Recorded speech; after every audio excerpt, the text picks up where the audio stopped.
아, 하박국에 관한 5번째 말씀 나누는 시간입니다. 주보에는 3번째라고 되어 있는데 5번째 하박국에 관한 5번째 말씀. 오늘은 하박국이 한 5번에 걸쳐서 화 있을진저라는 말씀을 합니다. 화 있을진저. 화 있을진저라는 표현은 어떤 표현입니까? 저주하는 표현이죠. 그러니까 불의한 현실 상황 속에 악한 사람들, 근데 악한데도 잘 되고 더 힘있고 권세 있고 더 영향력 있고 더 형통하고 이러한 사람들을 보면서 공의로운 마음을 가지고 분을 쏟아내는 그런 표현이 화 있을진저라고 성경에는 등장을 합니다. 여러분, 우리는 이 하박국처럼 이렇게 합니까?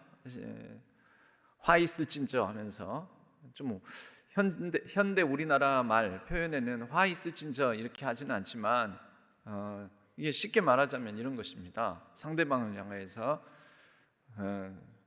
참 이렇게 보통 잘 안 쓰지만 그렇게 살다가는 뒤로 넘어져도 코가 깨져라, 뭐 이런 식의 표현들. 뭐 어디 가다가 누가 뒤에서 차가 확 받아버려라, 뭐 이렇게 뭐 하다가 큰 사고 당해서 아무튼 큰 곤욕을 치러라, 뭐 심지어 그렇게 살다가 확 불의의 사고로 너 죽어버려라, 뭐 이제 이를테면 이렇게 아주 심한 욕설과 같은 그런 말들. 여러분, 그게 저주의 말 아니겠습니까? 저주의 말. 근데 우리가 이런 얘기를 잘 합니까? 안 합니까? 해도 됩니까? 안 됩니까? 안 되죠. 왜 안 됩니까? 하나님께서 기뻐하시지 않고 원하시지 않기 때문에 하면 안 되는 거죠. 그죠? 믿는 사람들, 성도들은, 신앙인들은 하면 안 되는 겁니다. 그런데 우리 신앙인들이 어쩌면 이렇게 마음 안에 분이 쌓이고 막 내 안에도 악하고 불의하고 참 또 악인들의 모습을 보고 막 화가 나는데도 이것을 풀지 못해서 어떻게 보면 우리가 조금은 극단적으로 이중적인 모습을 보이는 것은 아닐까요? 그러니까 뭐냐면 아닌 척, 화가 나는데 화가 안 나는 척, 사실은 악담과 저주를 퍼붓고 싶은데 경건한 척, 의로운 척, 입술로는 막 이렇게 잘 포장된 말만 하고, 그러다가 어느 누가 좀 아주 너무너무나 힘들고 억울한 일을 당하고 아프고 상한 마음으로 좀 이런 악담과 저주의 말을 한마디라도 하려고 치면 그러면 안 되지, 믿는 사람이 그러면 쓰나 하면서 이렇게 그 사람을 향해서 좀 과도하게 제지하고 율법적으로 얘기를 하고, 그러니까 그게 뭐냐면 엄격한 도덕주의죠. 여러분, 어쩌면 우리도 마음 안에 분이 있고 악담과 저주를 퍼붓고 싶은 마음이 있는데 나는 못하는데 누군가가 하게 될 때 오히려 그럴 때 우리가 이중적인 자태로 그 사람을 향해서 나도 참고 있으니까 하고 싶은데 안 하고 있는데 누군가를 하니까 그러면 안 되지, 그래서는 안 돼, 이렇게 말하는 경우가 있죠. 그렇지 않으면 나 그냥 될 대로 되라 하고 그냥 철저하게 다른 관심 다 끊고 억울하고 아프고 그런 상황, 또 아프고 고난당한 사람, 고통당한 사람 다 관심 없고 그냥 철저하게 이기적으로만 살아가는 거죠. 괜히 남의 아픔 또 세상의 불의 이런 거 관심 갖다 보면은 속상하니까, 마음 아프고 속상하고 그러니까 이걸 외면하고 아예 살아가는 거죠. 여러분, 이렇게 철저하게 이원화되어서 이중적으로 살아가는 모습들이 우리에게 혹시 있지는 않냐라는 것입니다.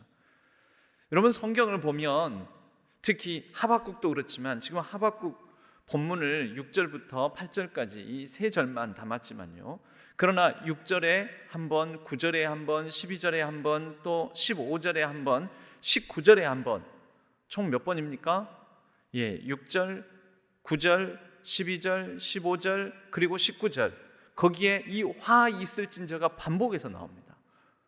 뭐 화 있을진저 이러이러한 사람들이요, 어떠어떠한 자에게 화 있을진저, 뭐 하는 자에게 화 있을진저, 화 있을진저, 화 있을진저 해가지고 5번 나옵니다. 여러분 하박국도 그렇지만요, 하박국 지금 저주와 악담을 퍼붓는 거거든요. 화 있을진저, 너 그러다 확 망해버려라, 확 죽어버려라, 확 사고 당해버려라, 이런 식으로 얘기를 하는 것입니다. 그런데 이런 모습이 성경에 자주 나옵니다. 누구에게 있습니까? 예수님께서 이런 얘기를 하셨습니다. 예수님께서 고라시나 벳세다야 하면서 화 있을진저, 고라신, 벳세다, 하나님 말씀을 듣지 않는 그들을 향하여서 예수님께서 저주를 퍼부으시죠. 또 예수님의 말씀 가운데 보면은요, 우리가 팔복이라고 마태복음에는 팔복으로 나옵니다. 심령이 가난한 자는, 애통해 하는 자는, 이렇게 쭉 나오는 거 있지 않습니까? 온유한 자는, 또 긍휼히 여기는 자는, 이렇게 쭉 나오는데, 이 팔복의 누가복음 버전이 있습니다. 누가복음에는 이 가난한 자는 복이 있나니, 또 줄이는 자는 복이 있나니, 이렇게 해가지고 누가복음에는 일명 평지설교라고 하는데요, 마태복음에서는 산 위에서 가르쳤다 해서 산상수훈, 산 위의 가르침 중에 팔복이 나오지만 누가복음에서는 들판에서 가르치세요. 그래서 평지설교라고 별명을 붙입니다. 이 평지설교에서 팔복의 버전이 있는데, 이 팔복 버전에 4개의 복이 나와요. 뭐 가난한 자는, 줄인 자는, 우는 자는, 뭐 이렇게, 또 하나가 뭐죠? 미움을 받는 자는, 이렇게 해가지고 4개의 복이 나옵니다. 이게 다 이런 사람들은 복이 있나니, 복이 있나니, 복이 있나니, 복이 있나니. 근데 그 다음에는 4개의 화가 나옵니다. 이러한 자는 화가 있나니, 화가 있나니, 화가 있나니, 화가 있나니. 그게 뭐죠? 저주의 얘기죠. 예수님께서 화를 선포하신 장면입니다. 서기관과 바리새인들을 향하여서는 7번이나 화를 선포하십니다. 저주를 예수님께서 선포하시는 거죠.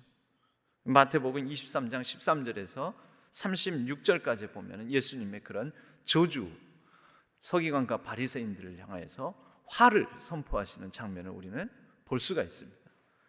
여러분, 예수님 화내시는 장면 의외로 많습니다. 성경에 많습니다. 우리 성전을 정화시키는 장면에서 예수님 화내시는 장면 나오죠. 분노하시는 장면. 그런데 또 사도 바울도 이 저주와 악담을 퍼붓는 경우가 있습니다. 특별히 갈라디아서에 보면은, 갈라디아서에서 우리가 너희에게 전한 것과 다른 복음을 전하는 자들에게는 저주가 있을 것이다 라고 아예 그냥 구체적으로 명시해서 저주가 있을 것이다 라고 얘기를 합니다. 천사들이나 또 혹 우리들이나 천사들이나 사람들 어느 누구라도 우리가 전한 복음과 다른 복음을 전하는 자들에게는 저주가 있을 거다, 화가 있을 것이다 하고 바울은 아예 구체적으로 명시합니다. 이거 어떻게 된 것입니까? 여러분, 성경이 번역이 되면서, 번역하면서 이 번역된 한글이 상당히 순화되어 있어서 그렇지, 어쩌면은 우리가 일상적으로 쓰는 이런 말 표현으로 바꿔서 말하자면 상당히 심하게 예수님께서, 또 바울이, 또 하박국이 상당히 심한 말을 넣어서 악담과 저주를 했을 것입니다. 분명히. 여러분, 이거 어떻게 봐야 될까요? 그럼 다시 여쭙겠습니다. 여러분, 우리가 불의한 상황을 보고 억울한 일을 당하고 또 불의한 현실, 억울하게 고통당하는 사람을 보면서 우리가 악담과 저주스러운 말 할 수 있습니까? 없습니까? 아까는 그게 자신 있게 얘기하시더니 이제 대답을 회피하시는 겁니까? 해도 됩니까? 안 됩니까? 좀 애매하네요. 여러분, 성경은 우리에게 사실은 원수를 갚지 말라고 하고, 원수를 사랑하라고 하고, 너희를 박해하는 자를 위하여서 기도하라고 하고, 내가 거룩하니 너희는 거룩할지니라 또 구약에서는 말씀하고, 이런 말씀들을 놓고 보면 우리가 이런 악당과 저주 전혀 해서는 안 될 것 같습니다. 그런데 예수님이나 지금 바울의 사례나 또 하박국의 지금 본문 내용을 보면은 악당과 저주를 분명히 하고 있습니다. 우리는 어떻게 봐야 됩니까? 해도 됩니까? 안 됩니까? 할 수 있습니까? 없습니까? 시편에 150편의 시편이 있는데요, 150편의 시편 가운데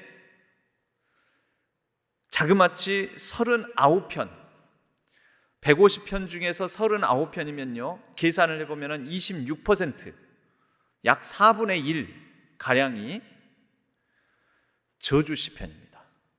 저주와 복수를 탄원하는 시편들입니다. 이제 헷갈리죠? 해도 되는가 안 되는가? 여러분, 성경을 통해서 우리가 보면은요,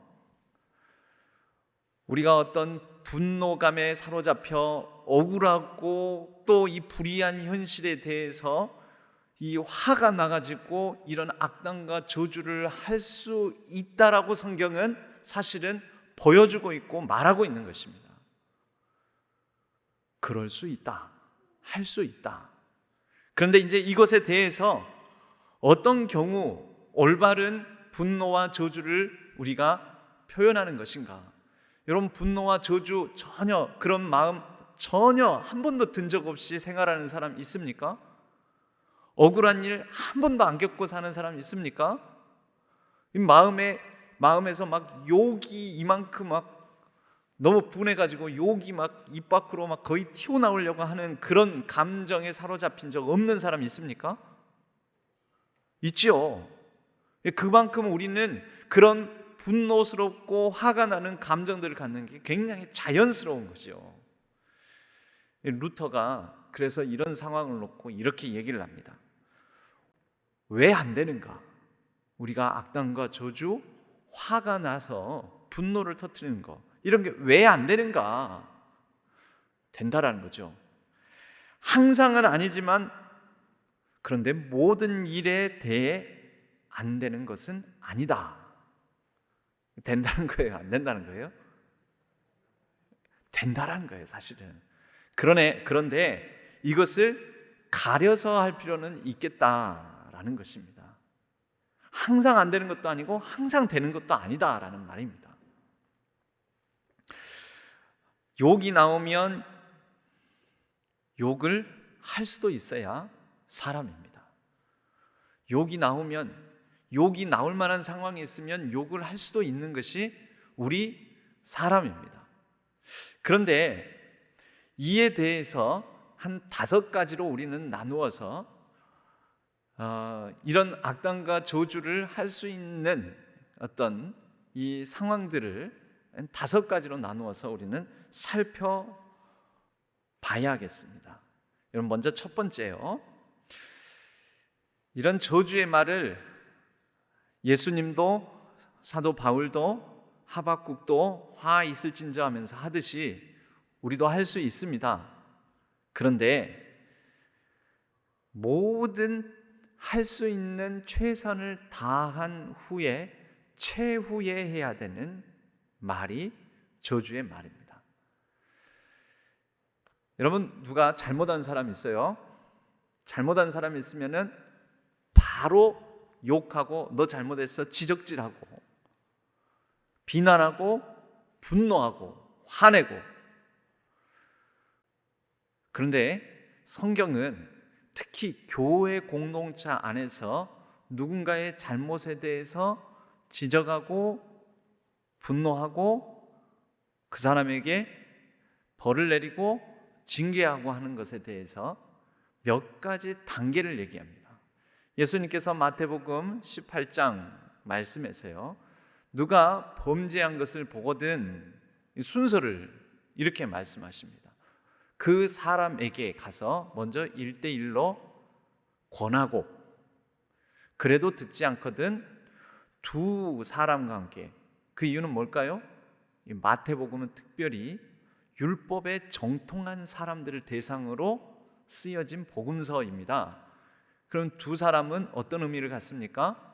2사람을 대동해서 가면 나까지 3사람이 되지요. 두세 증인법이라고 율법에 있습니다. 모세 오경에 두세 증인법에 의거해서 두 사람을 대동해서 가서 권하고, 그래도 듣지 않으면 교회에 알리고. 그래서 교회 전체에, 교회는 뭡니까? 공동체죠. 공동체에게 알리고, 그래도 이제 듣지 않으면 어떻게 한다고요? 이방인과 같이 대해라라고 합니다. 이방인과 같이 불신자처럼 대해도 된다. 불신자처럼 이방인처럼 대한다는 건 뭡니까? 저주예요. 유대 사회에서는 그것은 저주입니다. 저주. 예, 이방인 같다. 이것은 저주의 말입니다. 그래서 그들은 실제 이방인, 유대인이 아닌 사람들을 표현할 때 개로 표현합니다. 개. 우리나라 말로 하면 뭐겠습니까? 개 같은 사람. 이게 뭡니까? 이게 욕이죠. 우리나라 말 직역을 하자면 욕이라는 거죠. 그게 유대인들의 표현에는 저 사람 딱 이방인 같네. 자기 유대인 동족을 향해서 너는 이방인이야 다름없어. 그게 뭔 말입니까? 우리나라 말에 그 개가 들어가는 욕이 바로 이 이방인 같다는 말이에요. 그러니까 이방인과 같이 여기라라는 것은 그런 취급해라는 것입니다. 그게 욕해도 된다. 그렇게 아예 내버려둬도 된다. 그렇게 아예 교회 공동체 우리 울타리 밖으로 내쫓아도 된다. 예수님의 말씀입니다. 그런데 여러분, 이게 최후라는 것입니다. 그런 저주, 악담, 욕, 그리고 보복하는 것, 이것은 모든 할 수 있는 최선을 다하고 여러 단계에 따라서 최선을 다하고 난 다음에 마지막에 할 수 있는 일이다. 이 두 번째로 성경이 가르치는 것은요, 해도 된다, 할 수 있다. 그런데 우리가 시편의 말씀들을 통해서 보면 시편에서 39개의 저주, 복수 시편들이 있는데요, 악담을 퍼붓는 시편들이 있는데 그 시편들의 내용은 다 기도입니다. 그 기도라는 것은 뭡니까? 예, 저주와 악담을 기도의 자리에서 해라라는 것입니다.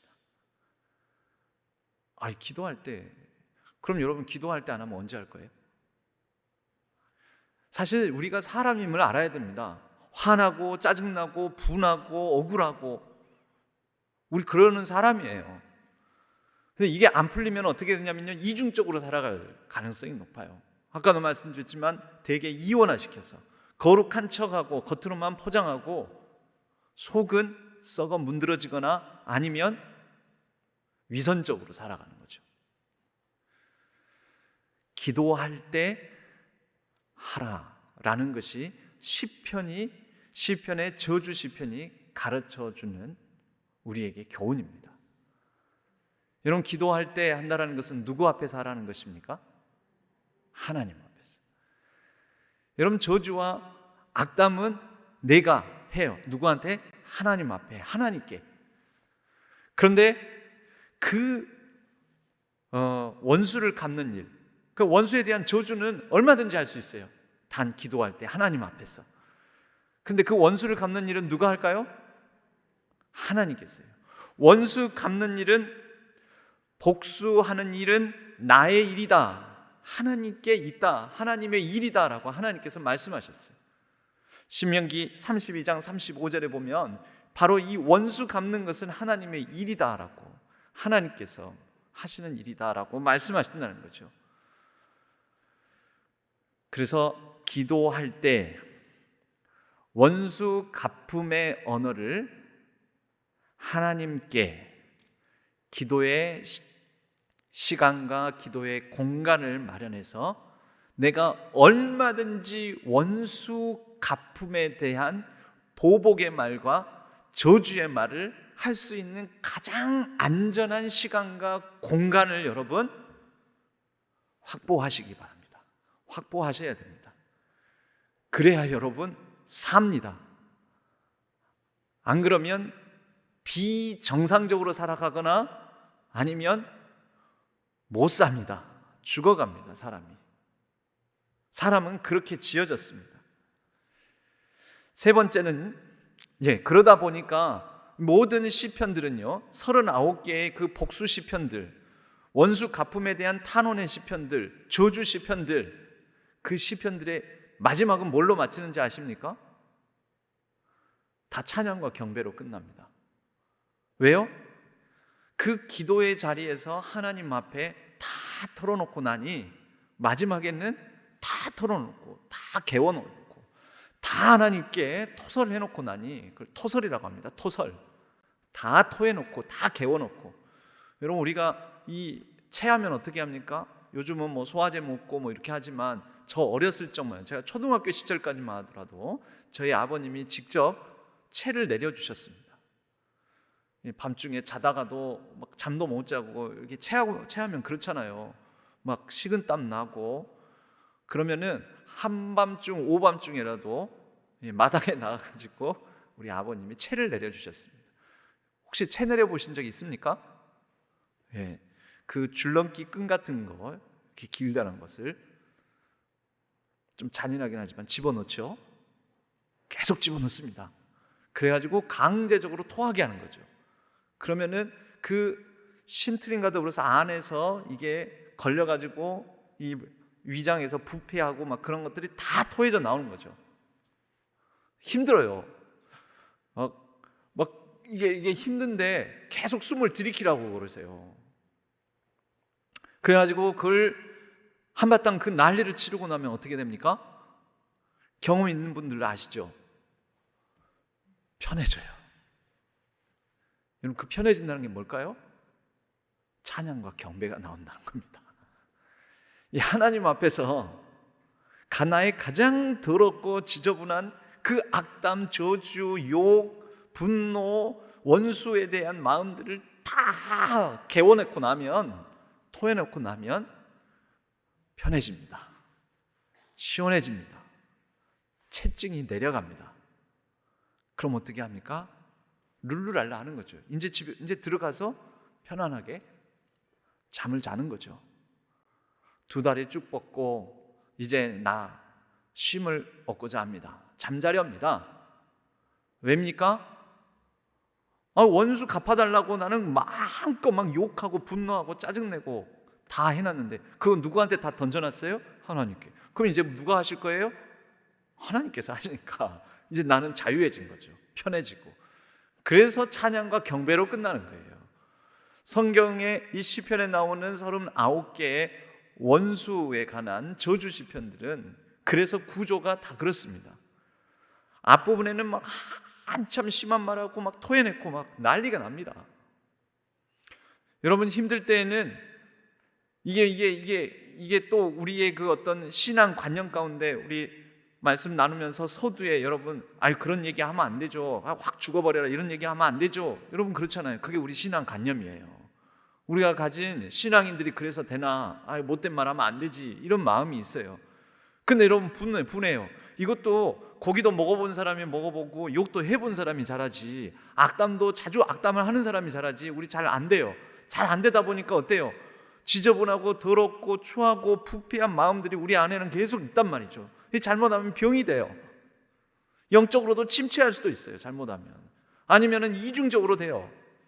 그럴 때는 여러분, 시편에 만만한 딱 내 심정 담고 있다 싶은 시편 골라 잡고는 막 낭송을 하는 거예요. 안전한 시간과 안전한 공간에서 막 시편을 붙들고 막 낭송을 하는 거죠. 시편 37편 같은 그런 시편은 좋은 시편입니다. 악인의 형통을 놓고 막 탄원하고 저주하고 막 그런 시편들. 나 대신 다윗이 아주 현란하게 악담을 퍼부어놨잖아요. 그래도 됩니다. 그러라고 이 시편들이 원수를 조롱하고 원수를 탄원하고 원수 갚는 것에 대한 시편들이 그래서 있는 것입니다. 그리고 그렇게 하시고 난 다음에 한참, 한 번은 안 되면 한 10번 낭송하고 막 부르짖고 하나님께, 내 심정이 딱 다윗 같습니다. 하나님, 내가 이놈 때문에, 그놈 때문에 못 살겠습니다. 예전에 보니까 그 부부 사이에 나와가지고 스피드 퀴즈 하는 게 있었어요. 그래가지고 다 아시나 보다. 어르신 두 분이 나와가지고 우리 사이를 뭐라고 하지? 라고 할아버지가 이 문제를 딱 내니까 할머니가 왼수 그러시더라고요. 왼수. 그러니까 아니 내 자로 그러니까 평생 왼수 그러더라고요. 평생 왼수. 예, 그래서 아니 배우자로 인해 가지고 속상하고 막 서럽고 막 화가 나고 그러면 어떻게 해요? 시편 37편 펴놓고 이 왼수를 어떻게 합니까 하나님? 다윗의 이 마음이 내 마음입니다 하면서 한 10번 마음이 풀 때까지 하라는 거죠. 그리고 나서 어떻게 합니까? 채증 다 내려갔으니까, 다 토해냈으니까 룰루랄라 할렐루야 하고 이제 찬양하는 거죠. 그래서 이게 두 번째하고 연관되는데요, 세 번째는 상대방에게 직접 말하지 않아야 합니다. 상대방에게 직접. 여러분, 하박국에 지금 화 있을진저 이것은요, 물론 우리에게 전해지지만 우리는 상대방이 아니잖아요. 글로 남겨져서 우리가 있지만 하박국은 지금 이것을 학자들에 따라서는 이 하박국의 화 있을진저 이것은 하박국이 하나님 앞에서 하나님께 하는 내용이다라고 말하기도 하고요, 하나님께서 이제 이러이러한 자들에게는 화가 있을 것이다라고 하나님께서 하는 말일 수도 있다, 이렇게 두 가지로 봅니다. 두 가지 다 가능하죠. 하나님께서 예를 들면 우리가 읽은 6절 말씀에는 누구에게 화 있을진저라고 합니까? 자기 소유가 아닌 것을 모으는 자들, 자기 것이 아닌데 남의 것을 막 뺏는 사람들을 말하는 것입니다. 볼모 잡은 것으로 무겁게 짐진 자여, 남의 것을 뺏고 남의 것을 이렇게 강탈해가지고 무겁게 막 들고, 오늘 내가 남의 거 이렇게. 전쟁을 하면 어떻게 해요? 약한 나라 침입에 들어가가지고 전리품을 뺏어서. 예전에 일제시대 때에는 우리나라에 있는 곡식들을 다 목포나 군산항에서 일본으로 반출해 가지 않았습니까? 묵직하게 배에 가득가득 싣고 가지 않았습니까? 그러니까 이런 불의한 상황들, 그런 불의한 상황들을 만들어내는 악한 사람들을 향한 저주, 하박국의 저주일 수도 있고, 그죠? 이런 불의한 현실들을 보면서, 악한 자들을 보면서 하박국이 하나님을 향하여서 막 저주하는 말일 수도 있고, 이런 자들에 대해서 하나님께서 이런 사람들을 가만히 안 놔두겠다, 이런 사람들은 화 있을 것이다 하고 심판의 말씀을 하나님께서 하시는 것일 수도 있는 거죠. 두 가지가 다 가능합니다. 그런데 하박국이 한다고 하면, 하박국이 한 말이라고 본다면 이것은 무엇입니까? 하나님 앞에서 하지 상대방에게 직접 하는 게 아니다라는 것입니다. 여러분, 상대방에게 직접 말하지 않는 것, 그게 신앙입니다. 그러니까 아예 말하지 않는 것이 아니라 상대방에게 직접, 지금 내가 저주의 마음, 막 원수 갖고자 하는 마음인데 그것을 직접 다이렉트로 상대방에게 표출하지 않는 것. 그리고 이제 그 다음 더 중요한데요, 직접 말하지 않으니까 나는 말로 안 해, 나는 말로 안 하는 사람이야, 나는 행동을 하는 사람이야. 네 번째는 행동하지 않는 것입니다. 원수 갚는 것, 그것은 사람의 몫이 아닙니다. 성경의 말씀은 원수 갚는 것은 하나님의 일이다 라고 성경은 말합니다. 여러분, 이에 대한 모범은 다윗입니다. 다윗은 참 역설적인 사람인데요, 다윗은 많은 저주 시편을 남겼습니다. 그런데 보십시오, 그래서 다윗이 모범이 되는 것입니다. 다윗은 행동으로 직접 원수를 갚은 적이 없습니다. 대표적으로 사울, 자기를 죽이려고 하는, 죽일 듯이 쫓아다니는 사울 왕을 자신이 보복할 수 있는 상황이 있었음에도 불구하고 사울 왕을 죽입니까? 안 죽입니까? 안 죽이죠. 여러분, 이게 다윗의 영성입니다. 하나님 앞에서 저주하고 악담하고 사람에 대해서는 직접 원수 갚는 말을, 욕을, 악담을 하지 않고 더더군다나 원수 갚는 보복 행동을 하지 않는 것. 사울 왕에게만 그랬느냐? 아닙니다.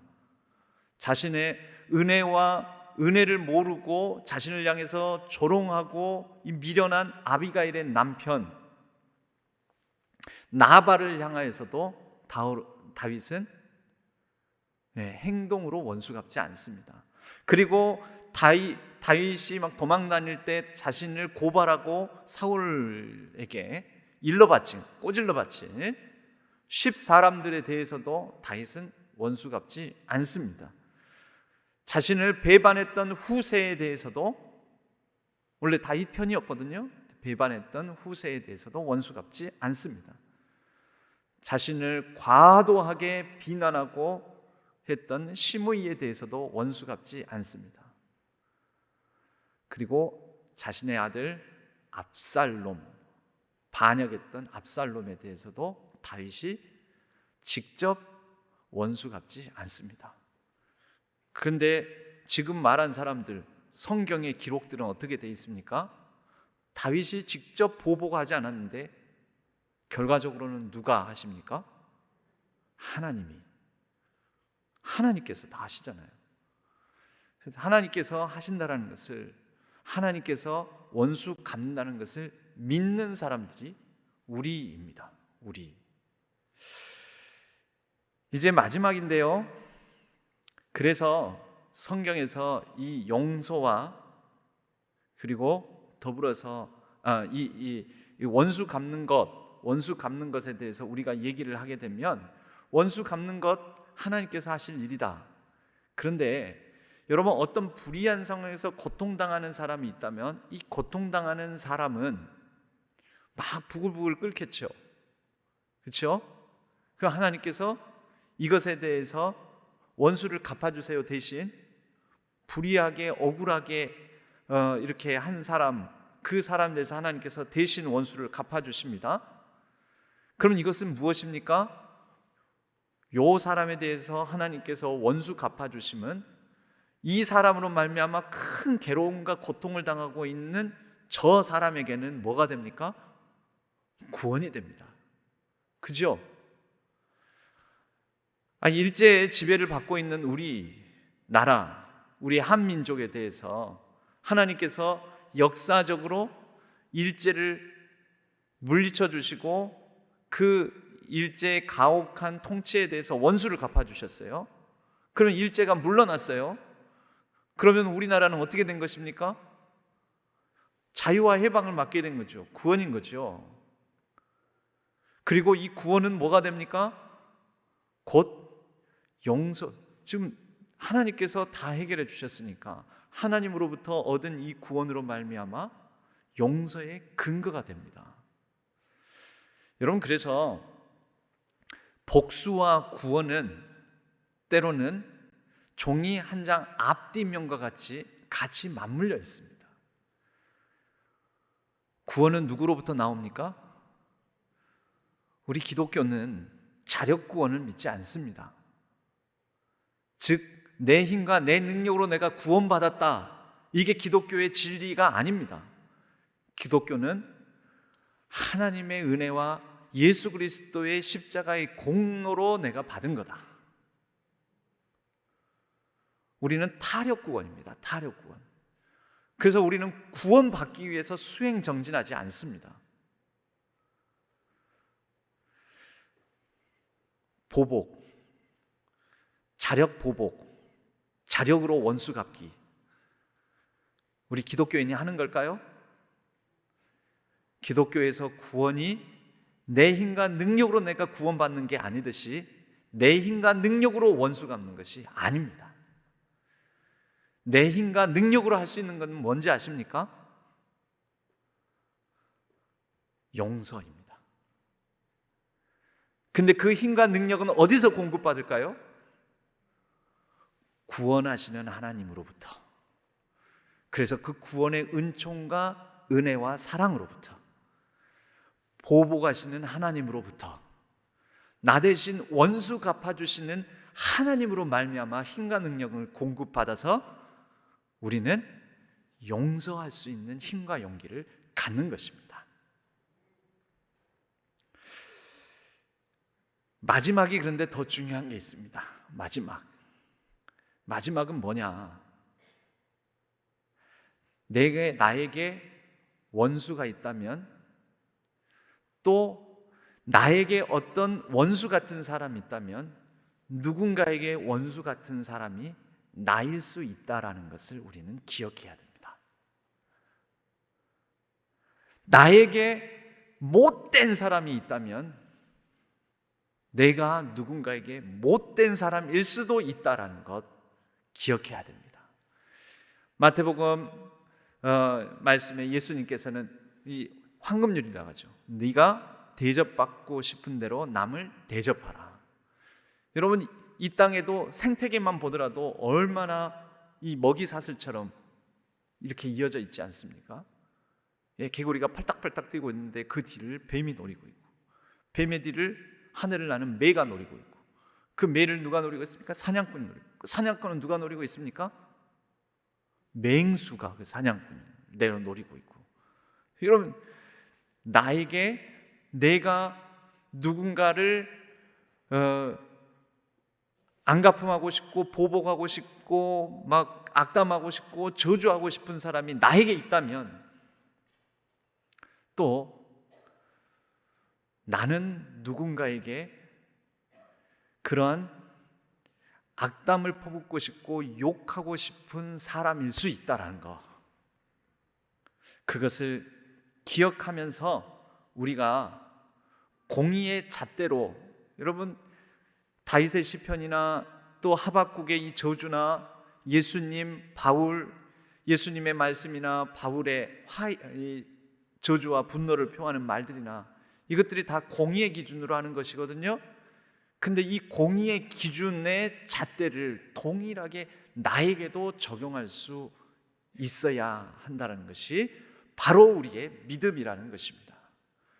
저와 여러분, 우리도 나를 향한 내가 퍼붓는, 내가 내뱉는 복수와 이 저주 탄원의 기도의 대상이 될 수 있다는 것을 기억하면서 내게 원수가 있든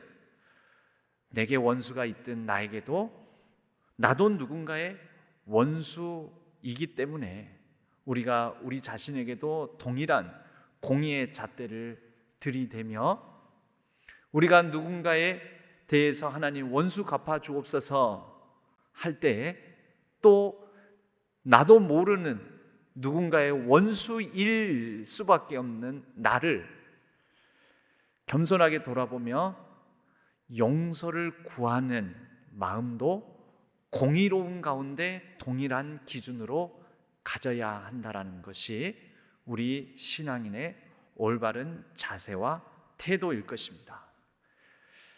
하박국은 이러한 화가 있을진저 5번에 걸쳐서 19절까지 5번에 걸쳐서 다양한 악인들에 대해서 저주를 퍼붓고 난 다음에 그는 3장에 이르러서는 하나님께서 하시는 일들을 보고 두렵고 떨리는 가운데 있으나, 그러나 감사함으로 우리가 잘 아는 하박국의 감사함, 무화과 나뭇잎이 마르고 포도나무 열매가 없고 감람나무 소출이 없고 논밭에 식물이 없고 외양간 송아지 없고 뭐 이런 상황 가운데서도 여호와로 말미암아 나는 감사하고 기뻐하고 찬양한다라고 마칩니다.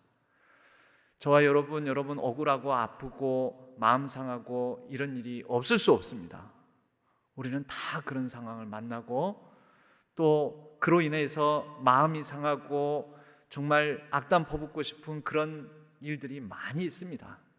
그러나 그 모든 상황 가운데서 우리가 지혜롭게 최선을 다한 이후에 저주의 말은 최후에 하고, 그러나 그것을 다윗의 시편과 같이 안전한 기도의 시간과 공간 속에서 하나님 앞에서 하고 상대방에게 직접 터뜨리지 말고 더더군다나 행동으로 옮기지 말고, 그리고 무엇보다도 용서와 구원, 그것이 보복하시는 하나님, 우리를 구원하시는 하나님, 그것으로 말미암아 얻은 힘과 능력으로 우리는 최후에는 용서로 나아갈 수 있어야 한다는 것을 기억하고, 동일한 공의의 잣대로 우리도 누군가의 원수일 수 있음을 기억하며 근신하고 돌아보며 성찰하며 살아가는, 그리하여 복된 삶을 살아가는 저와 여러분, 우리 모든 성도님들 되기를 주님의 이름으로 간절히 축복합니다.